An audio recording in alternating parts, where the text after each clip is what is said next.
Well, the last couple of days we've been traveling what we call the Contraband Trail, which is along the 401, communities along the 401 between Cornwall and Cobourg, where we are right now.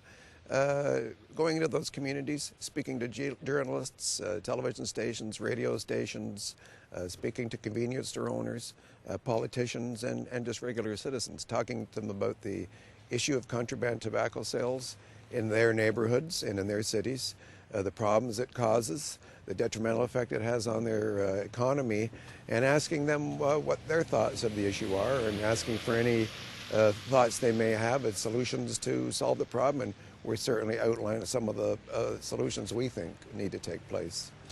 We've been getting a very good reaction. We met with the CAO of Cornwall, and he was quite aware of the problem. Obviously, Cornwall is the epicenter of the contraband tobacco trade, and they fully know what it is, and they know the political dynamics as well, so they're always looking for a way to help solve the problem. Had a very interesting chat with the mayor of Belleville, who was quite instructive to me as well as to what ravages the trade has caused in their community and the detrimental effect it's had on their businesses, not only convenience stores, but other businesses that have been suffering because people go down to the reserve to buy other items as well. The media has been very supportive and put out some stories that I think fairly tell the tale of what we're talking about, and we've been getting some good response back on that on the social media.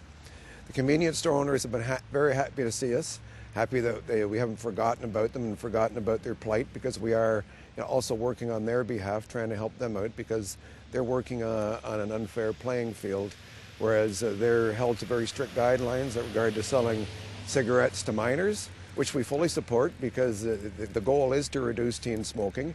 And they're fully accountable under the law and get charged and very heavy fines, which sometimes is the difference between staying in business and not. And yet they see criminals selling it across the street with impunity, selling kids cheap illegal cigarettes, not asking for any ID and whatnot. So it's an unfair playing field. We've had a good chat with them. And we were just talking to people on the street, and a lot of the people are aware of all those cheap cigarettes, but they didn't really realize the impact it has on Canadian taxpayers. $2.4 billion in lost revenue across Canada at all levels of government. $2.4 billion that could certainly be used for things that are more productive than lining criminals' pockets. They were concerned about their local business people going out of business because of unfair competition from criminals. They were certainly surprised to learn that there's about 175 organized criminal gangs, according to the RCMP, that are dealing in contraband tobacco and the smuggling of it and the distribution of it across Canada, as well as the other products that they sell, like weapons, drugs, alcohol. They've even been involved in human trafficking.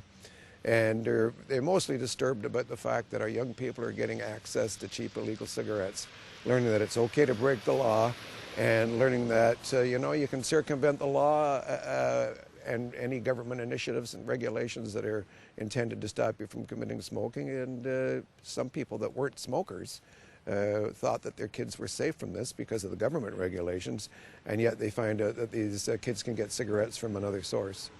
So all in all, it's been a productive tour, we believe. Well, the problem is price. I mean, they're cheap.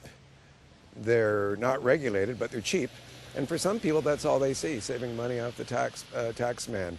And they see it as a victimless crime. And obviously, as I've outlined to you, you can see how many victims there are. Society as a whole, the governments, our young people, and small retailers. Everyone's a victim in this.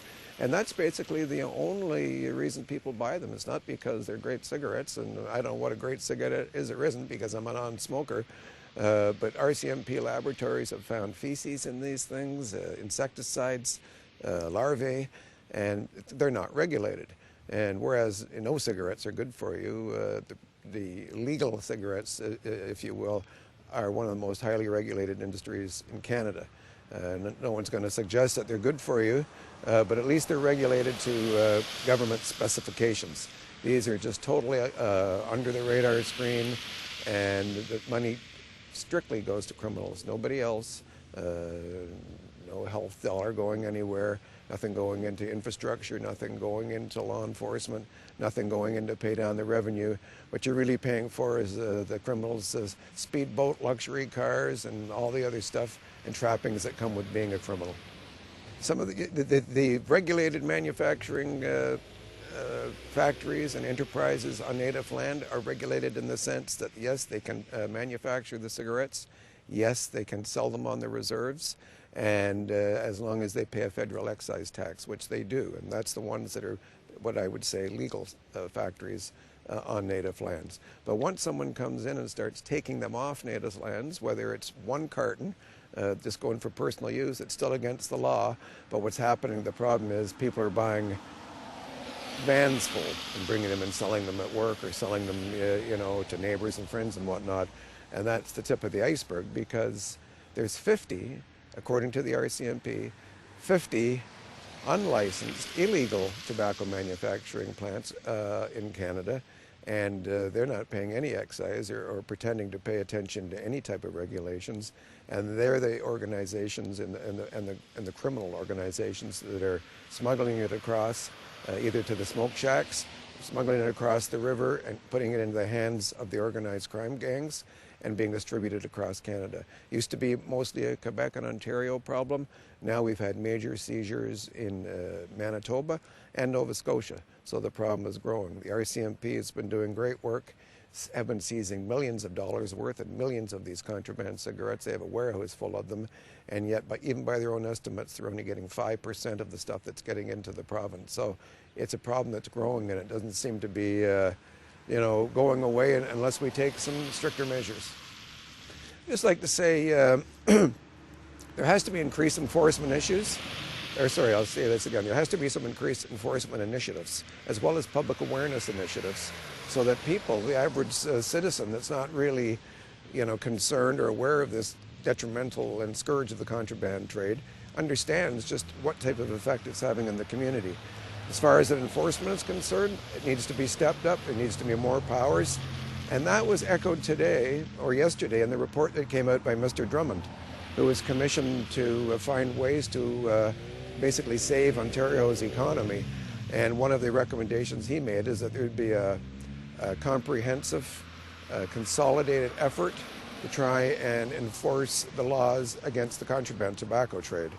And, his notion is absolutely correct, that if that's enforced, then the money that would be going to criminals, and if people do still continue to smoke, that money will be going in to help the Ontario economy.